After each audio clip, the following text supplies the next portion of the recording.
안녕하세요. 저는 아들 하나를 둔 60대 엄마입니다. 제가 오늘 이렇게 떨리는 마음으로 이야기를 시작하게 된 건 제가 겪은 일이 너무나 충격적이라서 사실 지금도 그날을 생각하면 손이 덜덜 떨립니다. 어떻게 사람이 그럴 수 있는지, 어떻게 악마 같은 사람을 미리 알아보지 못하고 만나게 됐는지 이해가 안 돼요. 혹시라도 저와 같은 피해자가 생기지 않길 바라는 간절한 마음으로 사연을 시작해 보겠습니다. 남편이 세상을 떠난 건 아들이 중학생 때였어요. 간암 말기 판정을 받고 6개월 만에 하늘나라로 갔죠. 병원비에 집까지 팔아야 했고 장례를 치르고 나니 통장에 남은 돈 200만 원이 전부였답니다. 그때부터 저는 아들 하나만 바라보고 살았어요. 은행일 끝나고 과외 알바까지 뛰어가며 아들 학원비를 댔고 주말엔 가게에도 나가곤 했죠. 제 옷 한 벌 제대로 사입지 못했지만 아들이 서울대 합격했어 라고 외치던 그날 정말 세상을 다 가진 것 같았어요. 아들은 정말 자랑스러운 아이였어요. 서울대 법대를 졸업해 대기업 법무팀에 취직했죠. 첫 월급 타서 제게 가져다준 통장을 보며 얼마나 울었는지 몰라요. 엄마, 이제 고생 끝이야. 내가 다 책임질게. 아들의 말이 아직도 귓가에 생생하네요. 그런 아들에게 유일하게 걱정되는 것 하나는 30이 넘도록 연애를 안 하는 거였어요. 그래서 한 번은 제가 물어봤죠. 너 혹시 엄마 때문에 결혼 안 하는 거니? 솔직히 말해봐. 아들이 웃으며 대답했어요. 엄마 아니야. 그냥 아직 마음에 드는 사람을 못 만났을 뿐이야. 그러던 어느 날이었어요. 아들이 퇴근하고 집에 왔는데 뭔가 말하려다 망설이더라고요. 저녁 먹으면서도 계속 저를 힐끔힐끔 쳐다보고 설거지할 때도 주방을 왔다 갔다 하면서 말을 못 꺼내는 거예요. 현서가 무슨 할 말 있니? 엄마한테 말 못할 게 뭐가 있어? 아들이 한참을 뜸들이다가 드디어 입을 열었어요. 엄마, 사실 내가 요즘 만나는 사람이 있는데 제 가슴이 두근거렸죠. 드디어 우리 아들도 좋은 사람을 만났구나 싶어서요. 근데 아들이 또 말을 못 잇는 거예요. 그래? 어떤 사람이니? 언제 한번 데려와. 그게 엄마, 그 사람이 이혼한 적이 한 번 있어. 그래서 엄마가 반대할까 봐. 순간 가슴이 철렁했어요. 이혼이라니. 하지만 아들이 그렇게 조심스럽게 말하는 걸 보니 정말 진심인 것 같더라고요. 요즘 세상에 이혼이 큰 힘이 되나 싶기도 했고요. 그래? 진지하게 만나는 건 맞지? 그 정도로 그렇게 좋아? 응, 엄마. 정말 좋은 사람이야. 상처가 있어서 그런지 더 신중하고 진실된 것 같아. 아들 얼굴에 그렇게 행복한 표정을 본 게 처음이었어요. 그래서 일단 만나보기로 했죠. 처음 며느리를 만난 날이 아직도 생생해요. 아들이 예약해둔 레스토랑에서 만나기로 했는데 며느리가 들어오는 순간부터 뭔가 안쓰러웠어요. 고개를 제대로 들지도 못하고 인사를 하는데 목소리가 모기 소리만 했거든요. 안녕하세요, 어머님. 처음 뵙겠습니다. 손을 내밀어 악수를 하려는데 며느리 손이 너무 떨려서 제가 오히려 두 손으로 꼭 잡아줬어요. 식사하는 내내 며느리는 거의 먹지도 못했어요. 물만 계속 마시고 찻잔을 들다가 떨어뜨려서 테이블에 차를 쏟기도 했죠. 며느리가 너무 당황해서 냅킨으로 닦으려다 또 물잔까지 엎어버렸어요. 어머, 죄송해요. 죄송합니다. 제가 정리할게요. 죄송합니다. 눈물이 그렁그렁한 걸 보니 마음이 아프더라고요.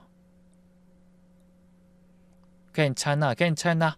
누구나 실수할 수 있는 거야. 진정하고 천천히 해. 그날 저녁 아들이 잠시 화장실 간 사이에 며느리가 조심스럽게 말을 꺼냈어요. 어머님, 혹시 현석 씨가 제 과거 일에 대해 말씀드렸나요? 아이, 그럼 알고 있지. 이혼한 적 있다고 들었어. 괜찮아, 요즘 세상에. 근데 며느리가 갑자기 눈물을 뚝뚝 흘리는 거예요. 어머님, 사실 6개월밖에 결혼 생활 못했어요. 전 남편이 폭력이 너무 심해서. 며느린 팔목을 살짝 걷어 보였는데 희미하게 상처 자국이 남아 있었어요. 한 번은 정말 죽을 뻔했어요. 겨우 도망쳐 나왔는데 그 후로도 계속 찾아다니고 경찰에 신고도 여러 번 했어요. 어떻게 제 인생에 그런 사람을 만났는지. 그때 기억을 떠올리며 힘들어하는 걸 보고 제가 며느리 손을 꼭 잡았어요. 많이 힘들었구나. 이제 그런 일 없을 거야. 우리 애가 잘 지켜줄 거고 나도 있잖아. 어머님이 반대하실까봐 너무 걱정했어요. 저같이 과거 있는 사람을 며느리로. 아니 무슨 소리야. 그건 네 잘못 아니잖아. 우리 애랑 행복하게 살면서 다 잊어버려. 알겠지? 그리고 내 앞에서 이렇게 기죽어 있을 것 없어. 정말이야. 며느리가 제 손을 잡고 한참을 울었어요. 그때 정말 이 아이를 내 딸처럼 지켜주고 싶다는 생각이 들었죠. 결혼 준비를 하면서 며느리와 정말 가까워졌어요. 며느린 친정어머니가 일찍 돌아가셔서 결혼 준비를 혼자 해야 한다고 했죠. 그래서 제가 나섰어요. 웨딩드레스 고르러 다니고 예단 준비하고 신혼집 인테리어도 같이 봤죠. 어머님 정말 감사해요. 엄마가 살아계셨더라면 진짜 이렇게 해주셨을 텐데. 드레스 피팅하던 날 며느리가 거울을 보면서 눈물을 글썽였어요. 엄마 없이 결혼하는 게 이렇게 서글플 줄 몰랐어요. 엄마 생각이 더 많이 나요. 제가 며느리를 꼭 안아줬죠. 이제 날 엄마라고 생각해. 친정엄마는 아니지만 그래도 엄마는 엄마잖아. 결혼 후에도 며느린 정말 살가웠어요. 매주 주말마다 찾아와서 같이 장도 보고 요리도 함께 하면서 시간을 보냈어요. 아들이 없어도 며느린 잘 찾아오곤 했죠. 어머님, 이번 주는 제가 파스타 해드릴까요? 어머님이 좋아하신다고 들었어요. 현석이가 그런 것까지 얘기했니? 어머님 좋아하시는 거 다 외웠어요. 청국장, 샤브샤브, 호박전. 명절 때는 더 감동이었어요. 새벽부터 와서 전 부치는 것도 도와주고 차례상 차리는 것도 안 해봤다면서 걱정하더니 생각보다 척척 해내더라고요. 손이 참 야무졌어요. 아유, 우리 며느리가 이렇게 요리를 잘하네. 너 소질 있어. 어머님한테 한참 더 배워야죠. 근데 어머님 손맛 비결이 뭐예요? 우리 모습을 본 아들이 옆에서 웃으며 말했어요. 엄마, 나 정말 복 받았지. 집안에 사랑하는 여자가 2명이나 있고 너무 행복해. 그 말에 우리 셋이 다 웃었죠. 정말 행복한 시간이었어요. 얼마 뒤에 있던 며느리 생일에는 제가 미역국을 끓여서 가져다 줬어요. 어머님, 이게 다 뭐예요? 네 생일이잖아. 친정어머니가 안 계시니까 내가 끓였어. 입에 맞을지 모르겠네. 며느리가 한 숟갈 뜨더니 갑자기 펑펑 울기 시작했어요. 엄마가 끓여준 미역국 먹어본 게 언젠지. 어머님 정말 감사해요. 너무 맛있어요. 그날 며느리가 제게 편지를 줬어요. 어머님께 저를 딸처럼 받아주셔서 감사합니다. 평생 어머니 사랑에 보답하며 살겠습니다. 그 편지를 지금도 간직하고 있어요. 근데 그것까지 다 의심해야 할 상황이 닥쳐오고 있었죠. 결혼하고 1년쯤 지났을 때였어요. 아들네 집에 반찬 가져다 주러 갔는데 현관문이 활짝 열려 있더라고요. 도둑이라도 든 건가 싶어서 조심스럽게 들어갔죠. 그런데 거실에 모르는 여자가 앉아서 냉장고에서 꺼낸 음식을 먹고 있는 거예요. 깜짝 놀라서 소리를 지를 뻔했어요. 누구세요? 그 여자는 태연하게 쳐다보며 대답했어요. 어머님이시죠? 안녕하세요. 저 민정이에요. 언니 친구요. 언니? 우리 며느리를 언니라고 다 부르네 싶었죠. 그것보다 더 놀란 건 그 여자가 너무나 자연스럽게 집안을 돌아다닌다는 거였어요. 냉장고에서 반찬 꺼내 먹고 정수기에서 물 따라 마시고 심지어 안방까지 들어가서 뭘 가져오더라고요. 저기 근데 집 비밀번호는 어떻게? 아무도 없는데. 아, 언니가 알려줬어요. 자주 와서 있으라고요. 그때 며느리가 퇴근하고 들어왔어요. 어머님 언제 오셨어요? 민정이도 왔네? 며느린 전혀 당황하지 않고 오히려 반갑게 민정이라는 그 아가씨를 맞았어요. 어머님, 제 친한 동생 민정이에요. 10년 넘게 친하게 지내는 사이예요. 민정이라는 여자가 며느리한테 다가가 팔짱을 꼈어요. 언니 오늘 뭐 먹을까? 내가 해줄까? 어머니도 오셨는데 내가 할게. 그래? 고마워. 어머님, 민정이가 요리 정말 잘해요. 뭔가 이상한 느낌이 들었어요. 아무리 친한 친구라도 남의 집 비밀번호를 다 알고 마음대로 들어와서 음식을 먹는다는 게 정상인가요? 저녁을 먹으면서 자세히 보니 민정이가 아들한테 유독 관심을 보이더라고요. 형부, 요즘 너무 피곤해 보여요. 회사 일 많아요? 아들이 피곤한 표정으로 대답했어요. 네, 요즘 회사 감사 기간이라서 제일 바쁠 때라. 제가 좋은 건강차 알아요. 다음에 가져다 드릴게요. 민정인 그날 밤 늦게까지 있다 갔어요. 그 여자가 가고 나서 제가 며느리한테 조심스럽게 물었죠. 그 민정이라는 저 동생 자주 오니? 네, 거의 매일 와요. 저 출근하면 청소도 해주고 반찬도 만들어 놓고. 아무리 그래도 집 비밀번호까지 알려주는 건. 불안해하는 절 보며 며느리가 웃으며 말했어요. 어머님, 민정이 정말 가족 같은 애예요. 제가 힘들 때 가장 많이 도와준 사람이고요. 걱정하지 마세요. 그리고 현석 씨도 많이 친해져서 괜찮대요. 하지만 전 계속 불편했어요. 이 민정이라는 여자의 눈빛이 왠지 불안하게 느껴졌거든요. 그리고 얼마 뒤 며느리가 갑자기 전화를 했는데 목소리가 너무 들떠 있었어요. 어머님, 지금 시간 되세요? 저 어머님부터 꼭 뵙고 싶어요. 무슨 일이니? 설마 어디 아프니? 아니에요. 좋은 소식이에요. 카페에서 만나요. 카페에 도착하니 며느리가 봉투 하나를 내밀었어요.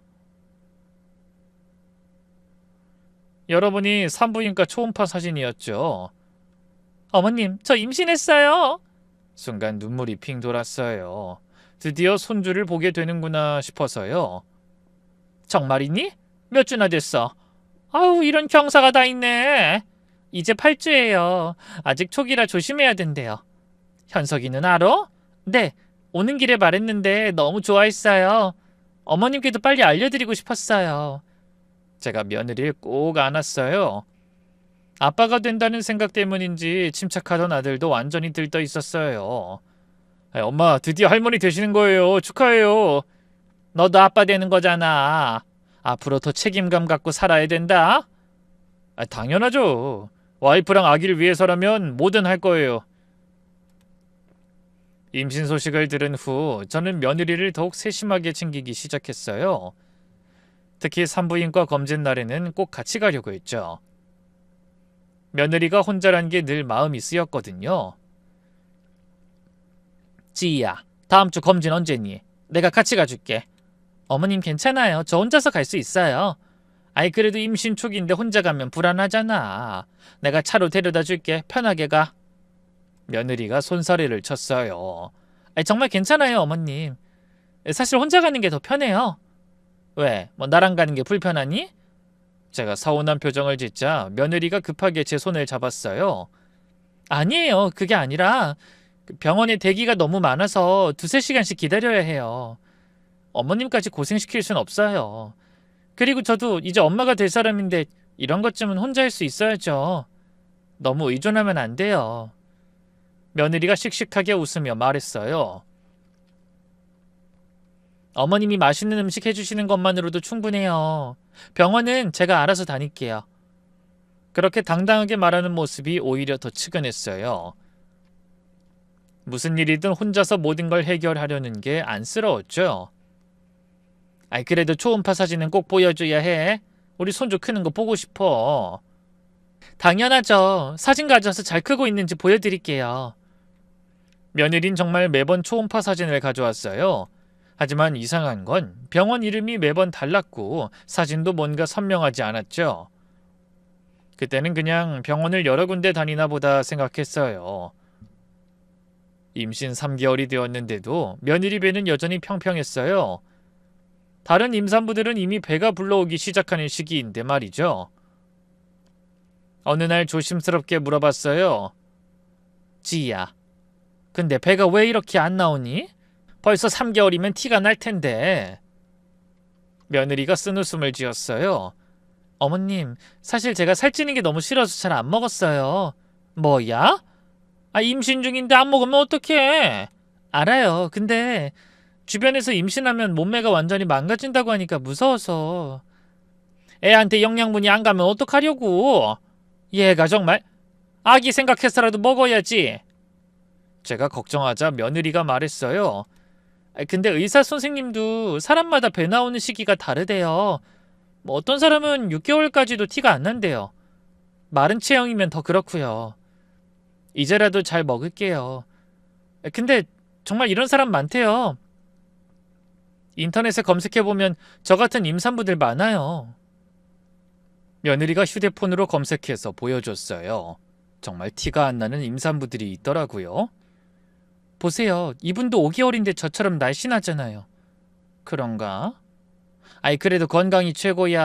앞으로는 꼭 잘 먹어. 응? 애 생각해야지. 네, 어머님. 걱정 끼쳐드려서 죄송해요. 며느리가 미안한 표정을 지으니 제가 오히려 미안해졌어요. 내가 너무 잔소리했나 보다. 그냥 너랑 아기가 건강했으면 좋겠어서 그런 거야. 알아요, 어머님. 어머님 마음 다 알아요. 저도 어머님처럼 좋은 엄마가 될게요. 그때는 정말 며느리 말을 믿었어요. 마른 체형이라 배가 늦게 나오는구나.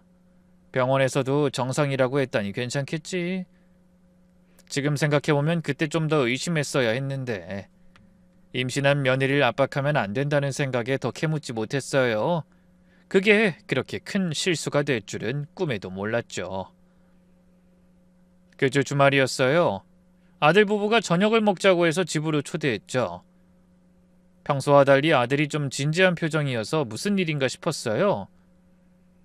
식사를 마치고 차를 마시던 중 아들이 제 눈치를 살피더니 입을 열었어요. 엄마, 우리가 중요한 결정을 했는데 오늘 말씀드리려고요. 뭔데? 뭐 그렇게 심각하게 그래? 며느리가 아들 손을 꼭 잡으며 말했어요. 어머님, 저희 이사 가려고 해요. 이사? 왜?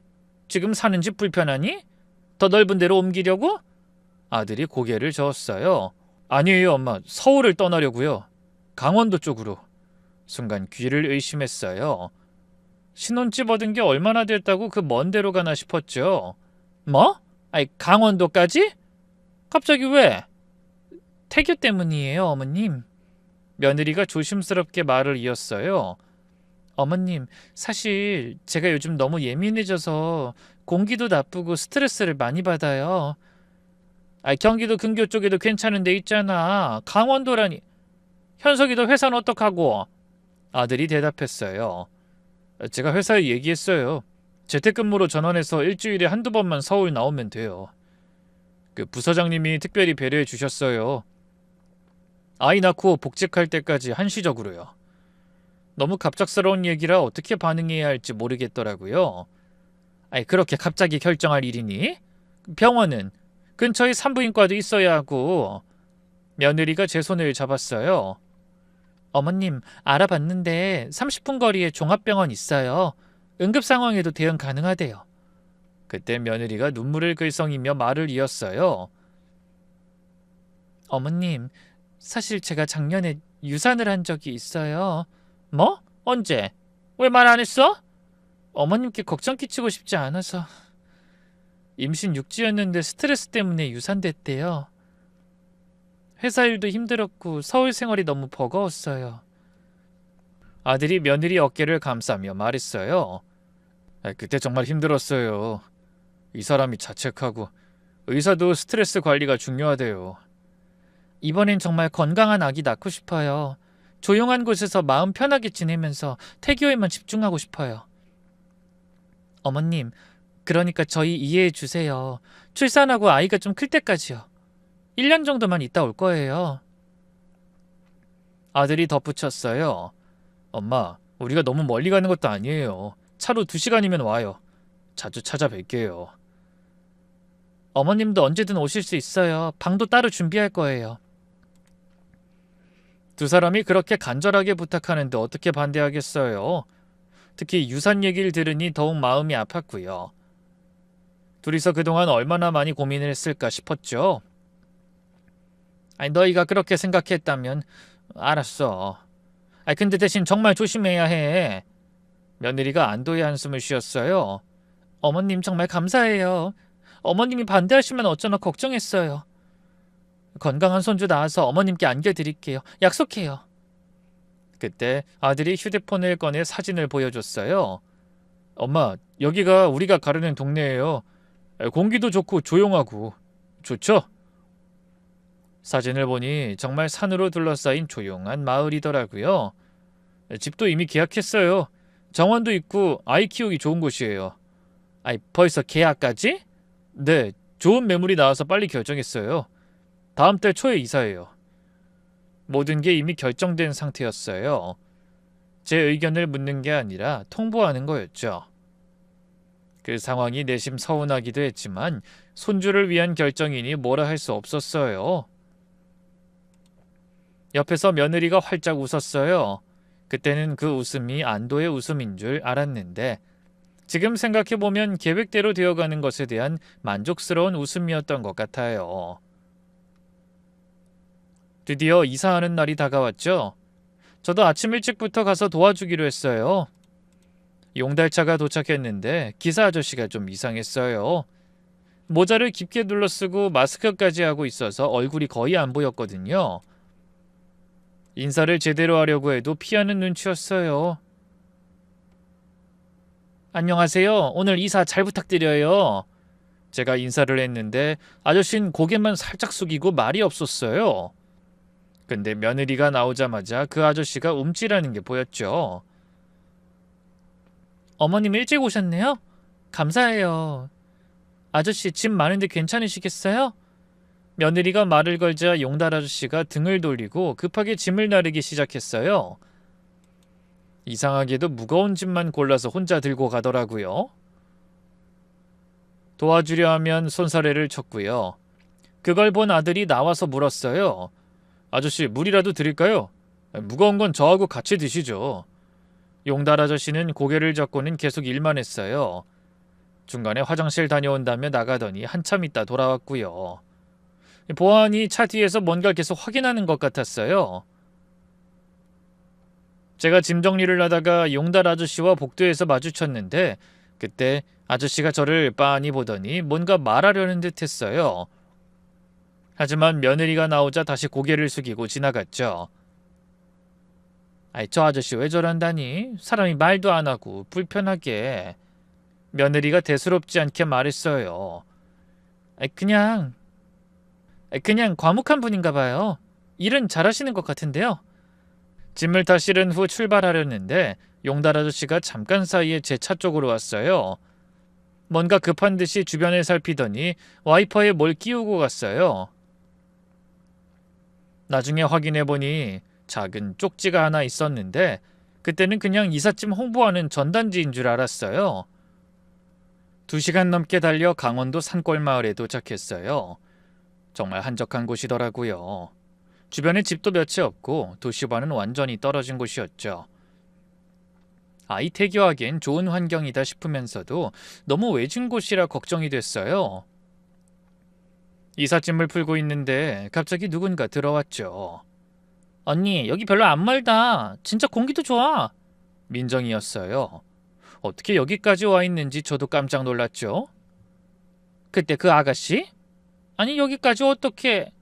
언니 이사 도와주러 왔죠. 짐 풀 거 많죠? 며느리가 반갑게 민정이를 맞았어요. 민정아, 고마워. 어머님, 그 민정이가 임신한 척 걱정돼서 따라왔대요. 따라온 게 아니라 이사 도와주러 온 거잖아, 언니. 두 사람이 주거니 받거니 하는데 뭔가 미리 짜고 온 것 같은 느낌이 들었어요. 심지어 민정이란 여잔 이 집 구조를 너무 잘 알고 있었거든요.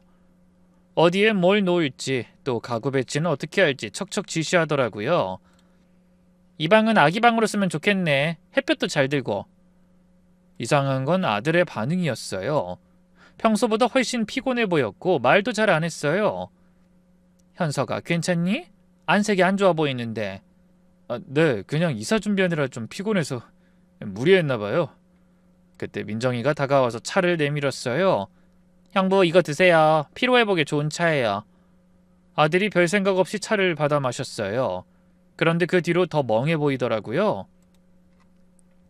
몇 시간쯤 지나서 정말 이상한 일이 일어났어요. 아들이 갑자기 쓰러진 거예요. 머리가 너무 아파. 못 걷겠어. 어지러워. 아들이 소파에 쓰러져서 일어나질 못했어요.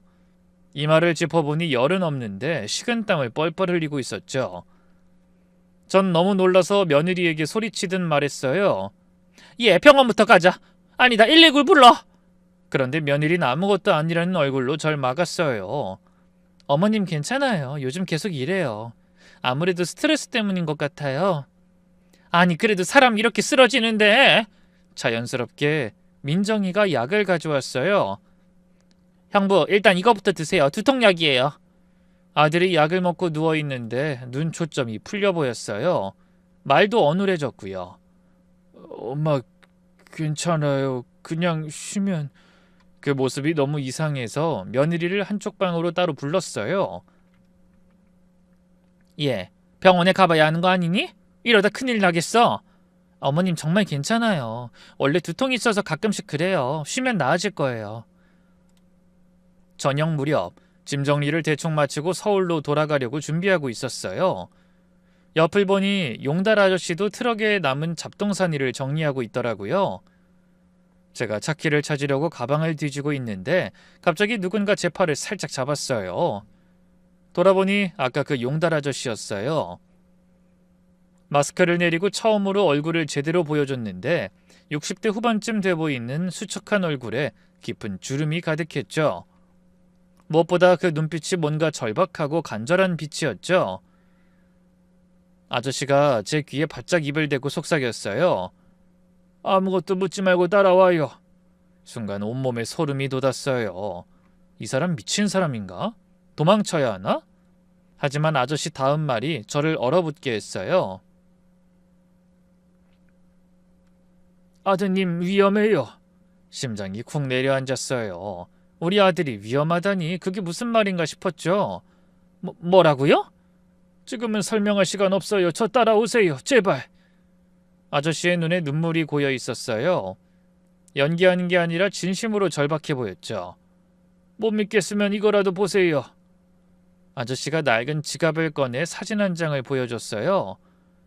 젊은 남자 사진이었는데 제 아들입니다. 그 여자한테 당했어요. 제가 뭐라 말하기도 전에 며느리가 집에서 나왔어요. 어머님 어디 계세요? 용달 아저씨가 급히 마스크를 다시 올리고 트럭으로 가면서 작게 말했어요. 차 와이퍼 쪽지. 서울 간다고 하고 근처에서 기다리세요. 제발 꼭이요. 그리고는 황급히 트럭에 올라타서 시동을 걸었어요. 며느리가 다가왔죠. 어머님, 용달 아저씨 가시나 봐요. 인사라도 해야 하는데. 내가 수고하셨다고 이야기했어. 제 목소리가 떨리는 게 느껴졌어요. 며느리가 이상하게 볼까봐 애써 웃으며 말했죠. 아유, 나 집에 깜빡하고 온 게 좀 걱정되네. 오늘은 서울 가서 확인하고 내일 다시 올게. 어머님, 여기까지 오셨는데 하룻밤 주무시고 가시지. 아니야, 더 어두워지기 전에 가야겠어. 너희도 피곤할 테니 오늘은 푹 쉬어. 차에 타자마자 와이퍼를 확인했어요. 작은 쪽지가 끼워져 있었죠. 떨리는 손으로 펼쳐봤어요. 전단지인 줄 알았던 종이에 마을 입구 폐가 밤 8시 혼자 오세요. 운전대를 잡은 손이 덜덜 떨렸어요. 브레이크를 밟는 발도 힘이 제대로 들어가지 않았죠. 아들이 위험하다는 말, 그 여자한테 당했다는 말이 계속 머릿속을 맴돌았어요. 마을을 빠져나오면서 백미러로 뒤를 봤어요. 며느리와 민정이가 대문 앞에 서서 제 차를 보고 있었어요. 그 모습이 왜 그렇게 섬뜩했는지. 잠시 뒤 마을 입구에 도착했어요. 용달 아저씨가 이상한 짓이라도 하면 어쩌나 무섭긴 했지만 아까 해준 말을 듣고서 그대로 서울로 갈 순 없겠더라고요. 공터에 차를 세우고 시간을 확인해 보니 아직 30분이 남았더라고요. 그 시간이 정말 길게 느껴졌어요. 그때 핸드폰이 울렸어요. 며느리였죠. 어머님, 잘 가고 계세요? 그래. 지금 휴게소에서 쉬고 있어. 현석이는 어때? 괜찮아졌어? 거짓말이 이렇게 어려운 건 처음이었어요. 지금 자고 있어요. 약 먹고 푹 잠들었어요. 민정이가 준 건데 잘 듣더라고요. 자꾸 아들이 보인 이상한 증세들, 쓰러져서 일어나지 못하고 초점 없는 눈, 어눌한 말투, 그 모습이 계속 생각나서 마음이 무거워졌죠. 몇 분 뒤 어둠 속에서 폐가를 찾아 들어갔죠. 낡은 문을 열자 안에 불빛이 보였어요. 용달 아저씨가 손전등을 들고 기다리고 있었어요. 오셨군요. 정말 안 오실까봐 걱정했어요. 대체 무슨 일이에요? 우리 아들이 왜 위험하다는 거죠? 아저씨가 바닥에 가방을 내려놓고 서류를 꺼내기 시작했어요. 손이 너무 떨려서 서류가 바스락거렸죠. 어머님, 제 말 믿기 힘드실 테니 일단 이것부터 보세요. 사진 한 장이었어요. 행복해 보이는 결혼 사진. 근데 사진 속 신부가 며느리였어요. 하지만 신랑은 우리 아들이 아니었죠. 전에 이혼한 경험이 한 번 있다는 걸 알아서 그 사진을 보고는 그렇게 큰 반응을 보이지 않았어요. 이건 압니다. 한 번 이혼했다고 들었거든요. 아저씨가 또 다른 사진을 꺼냈어요. 병원 침대에 누워있는 젊은 남자. 너무 수척해서 알아보기 힘들 정도였어요.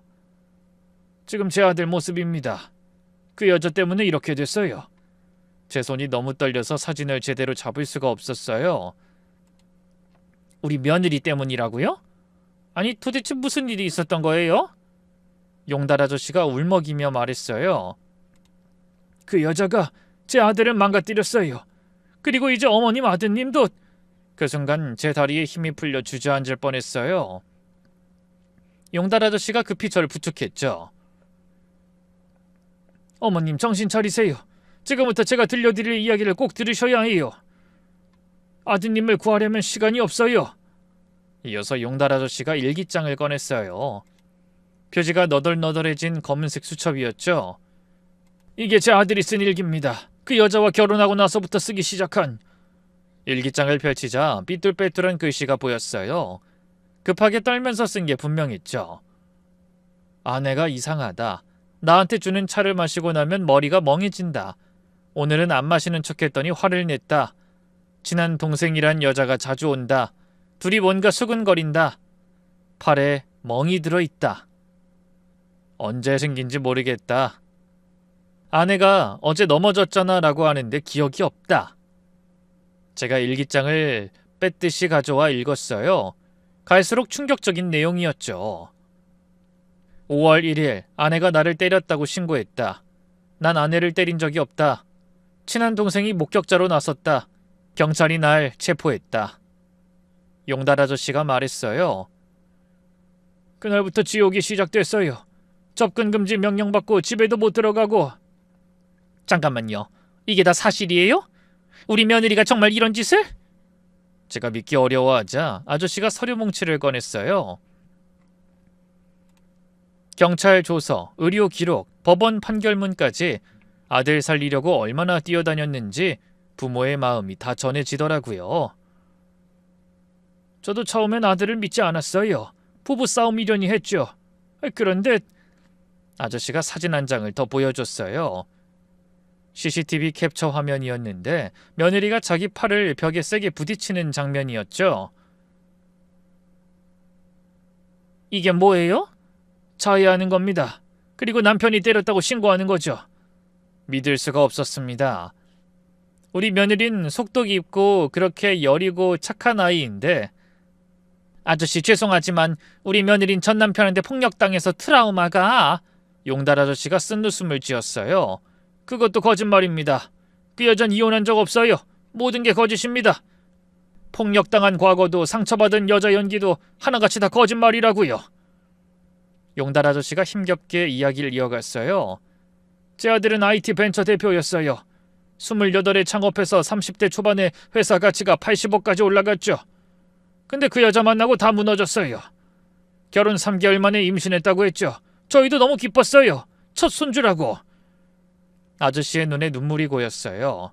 근데 그것도 거짓이었어요.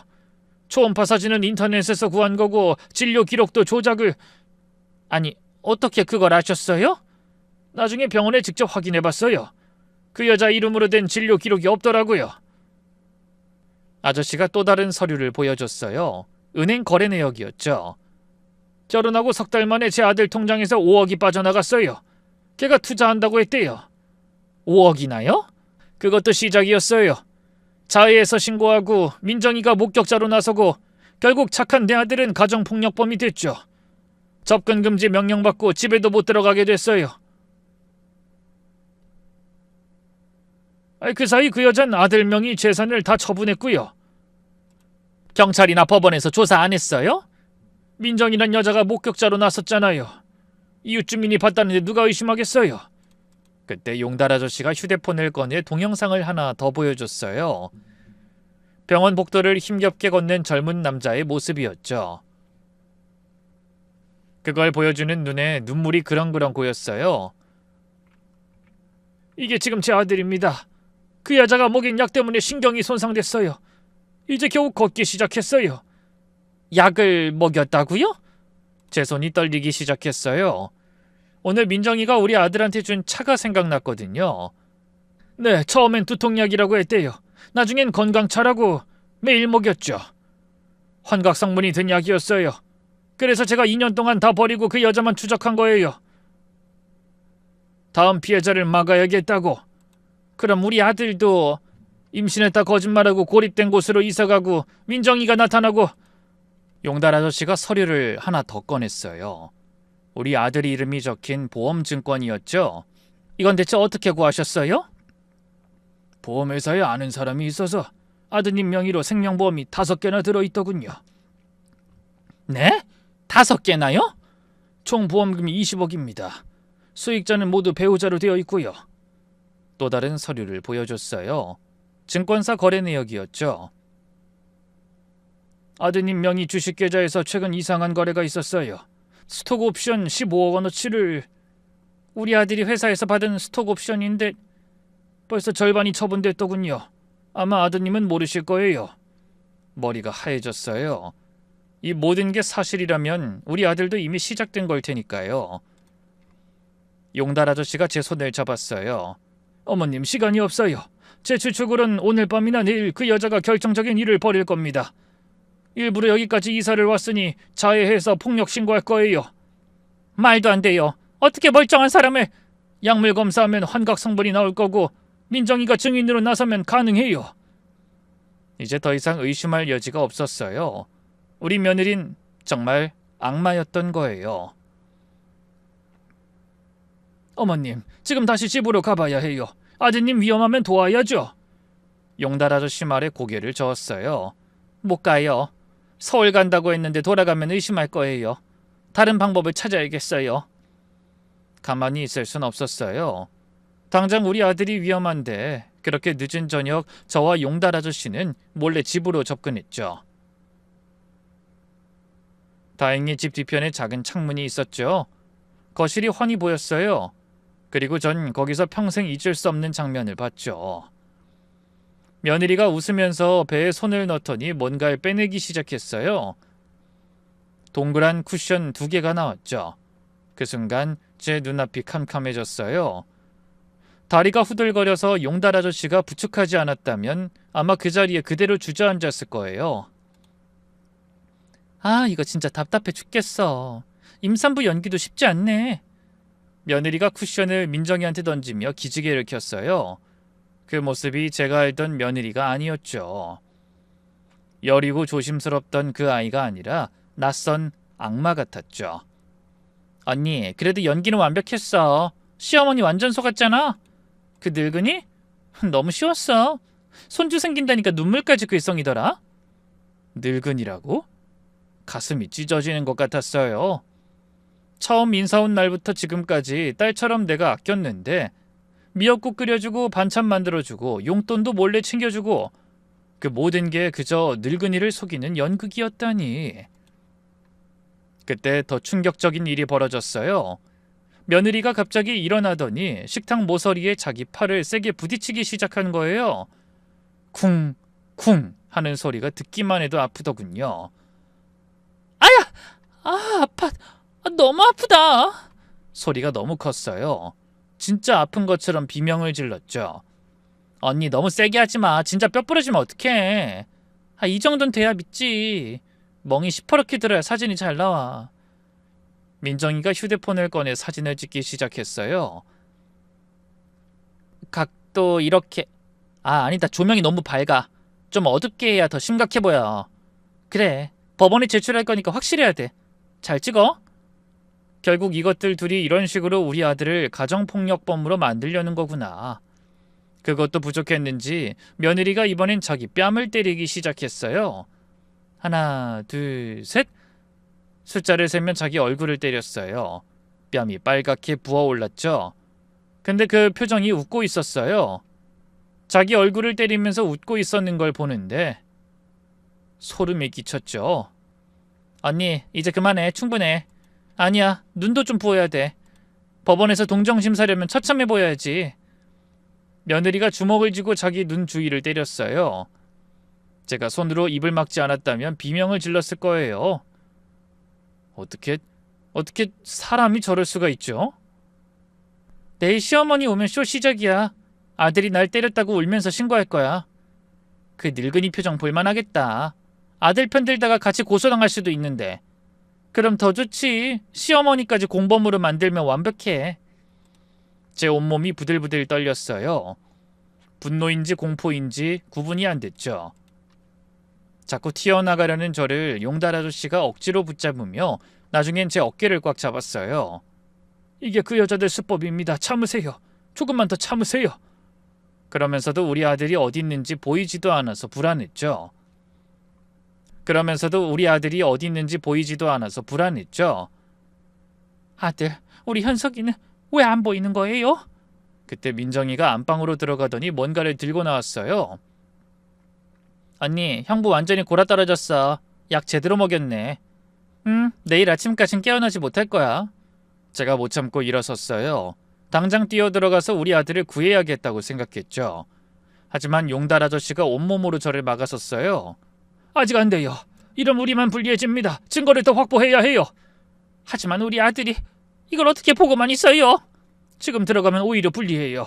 저 여자들이 무슨 수작을 부릴지 모른다고요. 겨우 진정을 한 뒤 용달 아저씨와 작전을 짰어요. 제가 다시 집으로 들어가서 상황을 확인하고 아저씨는 밖에서 대기하며 경찰을 부르기로 한 거죠. 저는 늦은 시간에 다시 초인종을 눌렀어요. 손가락이 떨려서 버튼을 제대로 누르기도 힘들었죠. 문이 열리고 며느리가 나왔어요. 얼굴이 부어 있었죠. 어머님? 서울 가신 거 아니었어요? 그 목소리. 아까까지 늙은이라고 비웃던 그 목소리가 다시 여리고 다정한 며느리 목소리로 바뀌어 있었어요. 며느린 제가 얼굴을 보고 놀랄 거라 예상한 듯 했어요. 방금 전 자기가 때린 얼굴인데 마치 누군가에게 맞은 것처럼 연기하고 있었죠. 어머님, 서울 가신 거 아니었어요? 그 순간 제 등줄기에 식은땀이 주르륵 흘렀어요. 이 여자 앞에서 평정심을 유지해야 한다는 생각에 입술이 바짝 말랐죠. 서울에서 급한 일이 해결돼서. 말이 제대로 나오지 않았어요. 며느리가 고개를 갸웃거렸죠. 어머님 괜찮으세요? 얼굴이 창백하신데? 괜찮아. 운전하느라 좀 피곤해서. 집에 들어가니 민정이가 차를 들고 나왔어요. 어머님 피곤하시면 이거 드세요. 피로회복에 좋아요. 그 차를 보는 순간 구역질이 올라왔어요. 저 차에 대체 뭘 탔을까? 우리 아들처럼 정신을 잃게 하는 거라도 먹일 생각인가 싶어서 저는 손사래까지 치며 거절했어요. 고맙지만 내가 지금은 배가 불러서. 손이 떨려서 찻잔도 제대로 잡을 수가 없었어요. 어머님 정말 안색이 안 좋으세요. 며느리가 제 이마에 손을 대려고 하자 저도 모르게 움찔했어요. 그 손이 방금 자기 얼굴을 때리던 그 손이라는 게 본능적으로 무서웠거든요. 우리 현석이 괜찮은지 좀 보고 싶은데. 안방으로 가니 아들이 침대에 누워 있었어요. 숨소리가 너무 약해서 귀를 대고 들어야 할 정도였죠. 아들 손을 잡았는데 차갑고 축축했어요. 이마에는 식은땀이 송글송글 맺혀 있었고요. 불안한 마음에 아들을 흔들어 깨워보기 시작했죠. 엄마야, 현석아. 너 왜 이래? 왜 안 일어나? 응? 제 목소리가 떨리는 게 느껴졌어요. 제발 우리 아들 살려달라고 속으로 기도했죠. 어머님 걱정 마세요. 그냥 피곤해서 그래요. 원래 자면 누가 잡아가도 모른다니까요. 며느리가 뒤에서 말했어요. 그 목소리가 왜 그렇게 차갑게 들렸는지. 근데 어머님, 사실 오늘 며느리가 갑자기 울먹이기 시작했어요. 연기라는 걸 아는데도 소름이 돋았죠. 오늘 현석 씨가 저한테 손을 댔어요. 제가 알면서도 일부러 더 놀란 척했어요. 하지만 진짜 충격은 그 다음이었죠. 제가 임신 중인데도 밀치고 때리려고. 임신? 방금 쿠션 뺀 자리에 임신이라고? 제 속이 부글부글 끓었어요. 주먹을 꽉 쥐지 않았다면 그 자리에서 다 폭로했을 거예요. 말도 안 돼. 우리 애는 절대 그런 애가... 민정이도 옆에서 다 봤어요. 어머님 믿고 싶지 않으시겠지만 사실이에요. 네, 제가 똑똑히 봤어요. 형부가 언니 밀치는 거. 제 심장이 터질 것 같았어요. 이 거짓말쟁이들. 우리 아들을 어떻게 이런 인간으로 만들 생각을 했지 싶었지만 참아야 했어요. 아들을 구하려면 참아야 했죠. 며느리가 부은 얼굴을 만지며 아까보다 더 아픈 척했어요. 제가 그 순간 얼마나 참았는지 아세요? 당장이라도 다 봤어! 그 더러운 손으로 널 때리는 거 다 봤다고! 하면서 소리치고 싶었어요. 저는 화장실 간다는 핑계로 용달 아저씨에게 문자를 보냈어요. 지금 상황이 위험해요. 경찰 불러주세요. 그런데 그때 갑자기 아들이 경련을 일으키기 시작했어요. 거품을 물고 온몸이 떨리며 눈이 뒤집혔죠. 그건 연기가 아니라 정말로 위험한 상태인 것 같았어요. 119 불러. 빨리! 며느리가 천천히 전화기를 들었어요. 여보세요? 남편이 약물 과다 복용인 것 같아요. 자살 시도인지. 뭐라고? 자살? 누구 멋대로 자살이야? 제가 전화를 뺏으려 하자 민정이가 막았어요. 그때였어요. 밖에서 사이렌 소리가 크게 들렸죠. 119가 아니라 경찰차였어요. 그걸 본 며느리 얼굴이 하얗게 질렸어요. 왜 경찰이... 문이 벌컥 열리고 경찰들이 들어왔어요. 그리고 그 뒤로 검은 정장을 입은 사람들이 함께 집 안으로 들어왔어요. 며느리는 당황해서 소리를 치기 시작했죠. 뭐야? 이게 무슨 일이야? 대한생명조사팀입니다. 보험 사기 혐의로 조사하러 왔습니다. 그때 들것에 실려가던 아들이 갑자기 정신을 차리며 일어났어요. 엄마 미안해요. 근데 아들이 아까와는 달리 너무나 멀쩡한 목소리로 말했어요. 저 괜찮아요. 연기였어요. 이미 다 알고 있었어요. 며느리 얼굴이 귀신을 본 것처럼 일그러졌어요. 뭐라고? 연기? 아들이 침대에서 일어났어요. 아까와 달리 눈빛이 번뜩였죠. 그래 연기. 너처럼 말이야. 넌 네가 똑똑한 줄 알지? 남들 다 속이고 특히 우리 엄마 같은 순진한 사람들 속이는 게 쉬웠겠지. 근데 있잖아. 넌 한 가지 실수했어. 우리 엄마를 건드린 거. 나 지금까지 어머님한테 잘했어. 잘했다고? 조금 전까지 늙은이라고 비웃고 있었으면서. 며느리가 깜짝 놀랐어요. 어떻게 그걸 다 들었어. 다 봤고. 네가 쿠션 빼는 것도 네 스스로 얼굴 때리는 것도. 아들이 태블릿을 들어 보였어요. 화면에 며느리가 자해하는 장면이 찍혀 있었죠. 카메라 설치한 거 몰랐지? 넌 우리 엄마만 속이면 되는 줄 알았겠지만 난 처음부터 널 의심했어. 이상한 사람까지 집에 들어오기 시작한 순간부터 널 조사하기 시작했어. 아들이 저를 돌아봤어요. 엄마 미안해요. 엄마한테 말하면 엄마가 위험할까 봐. 그 여자가 엄마한테 뭘 할지 몰라서 어떻게든 여기 와서 저 혼자 처리하려고 했어요. 제 눈에서 눈물이 났어요. 우리 아들이 날 지키려고 여태 참았던 거예요. 난 엄마가 그 여자한테 끓여준 미역국, 챙겨준 용돈 다 알아요. 엄마가 얼마나 진심이었는지도 알고. 그래서 더 참을 수 없었어요. 아들이 다시 분노에 가득 찬 눈으로 며느리를 봤어요. 넌 큰 실수한 거야. 진심으로 너를 아낀 사람을 조롱한 거, 그게 네 패착이야. 그 말이 끝나자마자 경찰이 며느리에게 수갑을 채웠어요. 다 끝났어. 네가 속인 모든 사람들이 널 기다리고 있으니까 가서 봐. 며느리, 아니 그 사기꾼이 끌려가면서도 발악했어요. 저 사람들 증거 없어요. 다 조작이에요. 시어머니가 날 싫어해서. 아들이 코웃음을 쳤어요. 증거? 차고 넘쳐. 네가 만든 가짜 초음파 사진 원본 사이트 찾았어. 어떻게 우리 애가 임신 10주 초음파로 검색하면 첫 페이지에 딱 나오니? 그리고 네가 우리 엄마한테 쓴 편지 있잖아. 그 편지 필적 감정해보니까 보험 서류 위조할 때 쓴 필체랑 똑같더라. 며느리 얼굴이 하얗게 질렸어요. 그때 용달 아저씨가 앞으로 나왔어요. 우리 아들이 너 때문에 아직도 지옥에서 살아. 근데 너도 이제 그 지옥을 맛볼 거야. 난 그냥 그냥 돈이 필요했다고. 제가 며느리 앞으로 다가갔어요. 더 이상 감추고 참아줄 필요도 없었죠. 넌 내가 그렇게 만만해 보였니? 순진한 늙은이? 어머님은 무슨 어머님이야? 넌 나한테 며느리도 딸도 아니야. 그냥 사기꾼이지. 제가 그 여자 얼굴을 똑바로 봤어요. 여경이 며느리 짐을 뒤지더니 약통들을 꺼냈어요. 환각제, 수면제, 처방전도 없이 어떻게 구했는지 조사해봐야겠네요. 그 말에 민정이는 울면서 무릎을 꿇었어요. 어떻게든 자기라도 살아보려 한 거죠. 전 정말 언니가 시킨 대로만. 전 그냥 공범이 아니에요. 그 말에 용달 아저씨가 격분했어요. 뭐? 시켜? 네가 목격자로 나서서 거짓 증언해서 우리 아들이 어떻게 무너졌는지 알아? 김민정도 더 이상 변명하지 못하고 고개를 떨궜어요.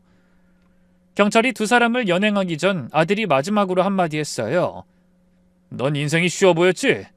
착한 사람들 속이고 돈 뺏고 인생 망치고. 근데 있잖아, 사람 잘못 봤어. 우리 엄마 30년 동안 은행에서 사기꾼들 수없이 봤거든. 너 같은 건 절대 사기치고 못 넘어가. 그냥 나를 위해서 참으신 거야. 사실이 아니었어요. 전 정말 속았으니까. 하지만 아들이 그렇게 말해주니 고마웠죠. 경찰이 며느리를 끌고 가렸는데 그녀가 마지막으로 말했어요. 재수없게 됐네. 거의 다 됐는데. 아들이 대답했어요. 아니야, 재수없는 거. 넌 처음부터 실패할 수밖에 없었어. 왜냐면 넌 가족이 뭔지 모르거든. 가족이 서로를 지키기 위해 뭘 할 수 있는지도 모르잖아. 며느린 연행되면서 마지막이라고 생각했는지 차에 타기 전 절규했어요. 다 돌려줄게. 용서해줘. 한 번만. 사건이 마무리되고 한 달이 지났어요. 아들은 회사에 정상 출근하기 시작했죠. 며느린 그동안의 사기가 인정돼 징역 12년, 공범 김민정은 7년을 선고받았죠. 카페에서 아들과 마주 앉아 차를 마셨어요. 이젠 아무 차나 편하게 마실 수 있었죠. 엄마, 정말 미안해요. 엄마 맘 아프게 해서. 미안하긴. 네가 무사한 게 얼마나 다행인지 몰라. 근데 어떻게 알았니? 그 여자 정체를? 사소한 실수를 했어요. 강원도는 처음 왔다면서 위치를 다 알고 있더라고요. 그것부터 시작이었죠. 그리고 회사 보안팀에 부탁해서 뒷조사했어요. 가짜 신분증, 위조된 혼인관계 증명서 다 나왔어요. 아들이 한숨을 쉬었어요. 그때 누군가 카페로 들어왔죠. 용달 아저씨와 아들이었죠. 용달 아저씨 아들이 많이 좋아져 보였어요. 이제 지팡이 짚고 걸을 수 있을 정도로. 아유, 그때보다 얼굴이 많이 좋아졌네요. 이렇게 인물이 훤했네. 네, 재활치료 열심히 하고 있어요. 아버지랑 같이 작은 사업도 시작했고요. 네 사람이 함께 차를 마셨어요. 같은 아픔을 겪은 사람들이라 그런지 말이 잘 통했죠. 용달 아저씨가 말했어요. 다른 피해자들도 보상받을 수 있게 됐어요. 그 여자들 숨겨둔 재산을 찾아냈거든요. 어머님, 아드님 덕분입니다. 증거 수집하고 피해자 모으고 정말 감사해요. 이렇게 똑똑한 아드님 아니었으면 우리 지금까지 싸우고 있었을 거예요. 아들이 쑥스럽게 웃었어요. 당연히 해야 할 일이었어요. 아들은 괜찮다면서도 연애가 두려운 것 같더라고요. 한 번씩 농담처럼 이런 말을 해요. 엄마, 나 이제 연애 같은 거 안 하고 혼자 살래. 엄마랑 같이. 왜? 한 사람 때문에 모든 사람을 의심하면 안 돼. 그래도 당분간은. 아유, 그래. 네 마음 편한 대로 해. 마지막으로 이 글을 읽는 모든 분들께 드리고 싶은 말이에요. 요즘은 결혼을 미끼로 한 사기가 너무 많아요. 수법도 교묘하고 조직적이에요. 우리처럼 평범한 가족을 노리죠. 저처럼 위험한 일 겪지 마시고 가까운 사람일수록 더 조심하세요. 우리 가족이 겪은 일이 누군가에게는 경각심이 되고 또 누군가에게는 희망이 되길 바라며 이 글을 마칠게요. 감사합니다.